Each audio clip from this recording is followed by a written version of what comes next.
While not everyone have played NieR Replicant when originally it came out back in 2010, the majority of the people played the sequel though, NieR Automata. Automata is immensely bigger by the scope, and that's why the fame of this game started to revive interest in the previous game. But going back to the previous game was a complicated matter for two reasons. The first reason is that it's hard to find an English copy today since it was never that popular. And the second one is that it's just a difficult game to enjoy in 2021, unless you're a hardcore fan of role-playing games, because of its low budget and dated gameplay mechanics.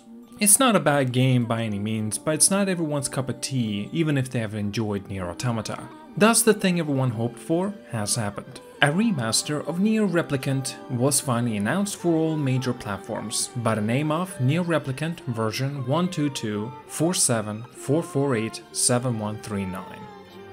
At first people just assumed there would be a few visual updates, but that was not the case as the developers revealed more and more changes in time.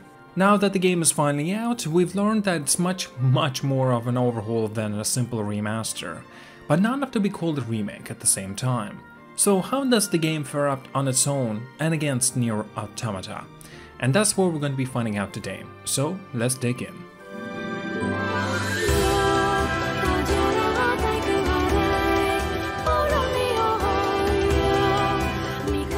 NieR Replicant has always had decent graphics, but they were certainly beginning to show their age with time.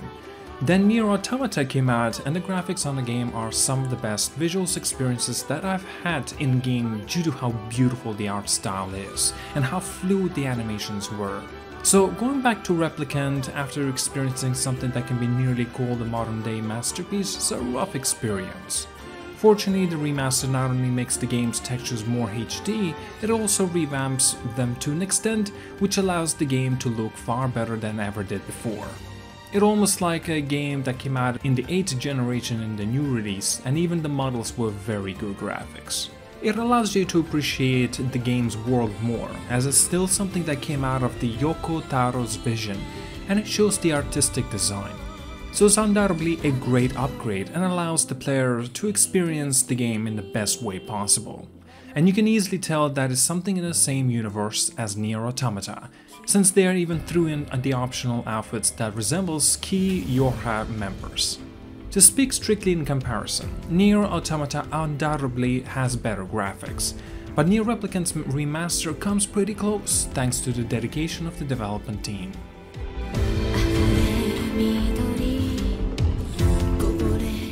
While the graphics of the game do make an impact on the overall presentation and player enjoyment, the real factor is heavily matters in the end is the gameplay.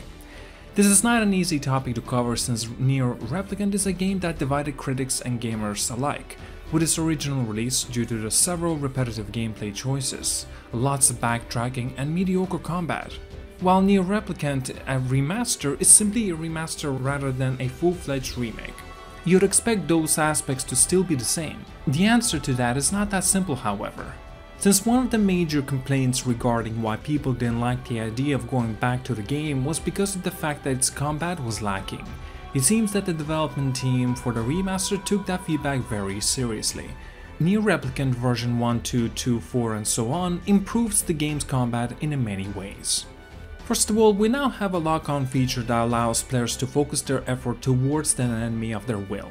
Then we have an overall better animations that allows the attack to feel more seamless and connect better. There are better heavy attacks, easier magic attacks, and other minor details. It allows the combat to feel more refined, similar to NieR Automata, and that's a much needed change. However, as I previously mentioned, the combat was just one of the shortcomings of the game. The major issue is the fact that what was one of the NieR Automata's best features is one of the NieR Replicant's flaws. You'll have to replay the game numerous times to get the true ending, but unlike Automata, you don't essentially play a new game here. Instead, most of it feels and plays the same way with a bit of a story changing each time, but never enough to not feel a bit repetitive. The remaster tries to make this a bit better by adding new routes and extra side quests, but Automata is simply much better in this regard, since the game dynamically changes itself and feels more cinematic as well. While Replicant is still an entertaining game, it's unfortunately something not every player will end up finishing because it's much slower burn and its replays feel far too similar to what you've played previously. And the fact that all this backtracking requires things like gathering all of the swords or going through long dungeons repeatedly in the same run just makes it all stale. So ultimately, while NieR Replicant is a fun experience you won't find in many other games, its dated game design has not been improved too much compared to how it was back then. The story of the NieR Replicant is easily the best thing about it. It's unique, creative, and nothing that you'll find in a different game because Yoko Taro is undoubtedly a master at its craft. The game desperately needs the story to be entertaining most of its time since the basic gameplay loop could have been better. But when you do end up finding the major boss fights or experience the demise of certain important characters, every hour you sunk into the game will feel entirely worth it. This is one aspect that the game does not fall behind in when compared to NieR Automata, because Yoko Taro has never struggled with the storytelling aspect of his games. We meet a lot of interesting characters in the game, which I can't get into the details since it will be spoiler territory. But you'll see a couple familiar faces from NieR Automata, and that the remaster specifically adds more connections to the sequel. Not to mention that there's new route with more story and additional side stories that gives you more things to do. So if this isn't your first time playing NieR Replicant, there's still some interesting things scattered around the game's expansive world for you to find. As to be expected with the NieR games, the soundtrack is excellent. It has its own atmosphere which greatly contributes to the game's appeal and adds emotional weights into every punch that the game's story pulls. Even though the game has a lot of backtracking and requires replays for you to get the new endings, the soundtrack is one of the things that guaranteed to never feel repetitive because it's just that good. Of course, it's a bit different to NieR Automata, so some people will always prefer the soundtrack of the sequel, but Replicant does not fall short in this regard either.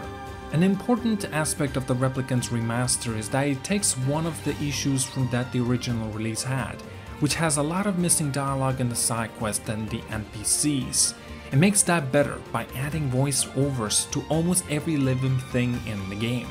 It adds more life to the game's world and makes the experience more immersive, which is a big help to the game's world since you'll be spending a lot of time in it, and if you intend to see the true conclusion. NieR Replicant version 1.2.2 and so on is a great remaster that deserves a lot of praise for fixing several of the original game's issues. But unfortunately, it still leaves far too much behind that only a remake can fix. It's a solid 7 out of 10 game that is worth your time and money for the story alone. But if you're expecting something out of the world like NieR Automata, then you'll unfortunately be a bit disappointed. That's because Automata took every mistake that Replicant made and improved upon it drastically. Backtracking and replays were replaced by dynamic alternative storytelling with the characters that feel like a new episode every time altogether. Combat was outsourced to an experienced team of developers, so it was far better. This list goes on, and these qualities of life changes made a great difference. But with that being said, Replicant only falls so short because we have far better sequel to compare it with. So if you judge the game without comparing it to Automata, it's a much better adventure than it gets the credit for. But even if you want to play it solely because of the sequel, I'd still recommend it because it greatly expands on the lore and provides context of certain things you might have not understood in NieR Automata entirely. So if you can put up with the occasional repetition and backtracking, there's a great story to be experienced here, and the gameplay does a decent enough job of keeping you engaged too. I had a fun time with the game and appreciate the fact that I did not let its flaws intimidate me from finishing it. And that's why I believe that NieR Automata is a better game than NieR Replicant. But Replicant is still an entertaining game that deserves the attention of everyone who enjoyed Automata. I hope you have enjoyed this video, and whether you agree or disagree with me, I'd love to see your opinions in the comments below. If you want to see more content, make sure to hit that like and subscribe button. and press the bell icon for instant updates to my content. Consider supporting me on my Patreon with availability to see these sorts of special videos earlier with the additional rewards. Lastly, check out the rest of my special video playlists. I've put time and effort into individual videos and I'm very proud of them, how they all have turned out to be. Thank you so much for watching and have a wonderful day.